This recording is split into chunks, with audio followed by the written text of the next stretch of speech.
Hello friends, welcome back to my channel দুষ্টু চিনি মিষ্টি মা। আজকে আমি তোমাদের সাথে একটা নতুন রেসিপি শেয়ার করতে চলে এসেছি। তো চলো দেখি রেসিপিটা চটপট করে।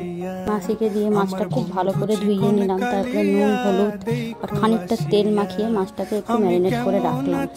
তারপর কড়াইয়ে সাদা তেল বা সর্ষের তেল যেটাই তোমরা ইউজ করো না কেন দিয়ে খুব ভালো গরম হয়ে গেলে সেই তেলের মধ্যে মাছগুলি দিয়ে হালকাভাবে ফ্রাই করে কড়াই থেকে তুলে নিয়ে আমি ওই কড়াইয়ে খানিকটা পাঁচফোড়ন দিলাম। পাঁচফোড়নটা যখন গরম হয়ে গেল বা ভাজা ভাজা মতো হয়ে যাবে তখন ওতে আমি খানিকটা পোস্ত বাটা দিয়ে দিলাম। পোস্তর মধ্যে অবশ্যই একটু জল মিশিয়েছি, দিয়ে ভালো করে গুলিয়ে নিয়েছি এবং তাতে পরিমাণ মতো নুন হলুদও দিয়েছি।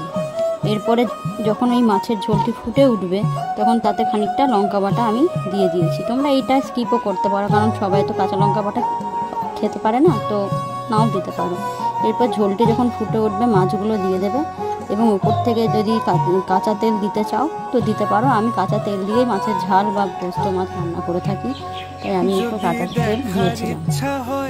ওকে, আজকের জন্য এইটুকু। রেসিপিটা ভালো লেগে থাকলে লাইক, শেয়ার আর সাবস্ক্রাইব করে দিও। Thank you.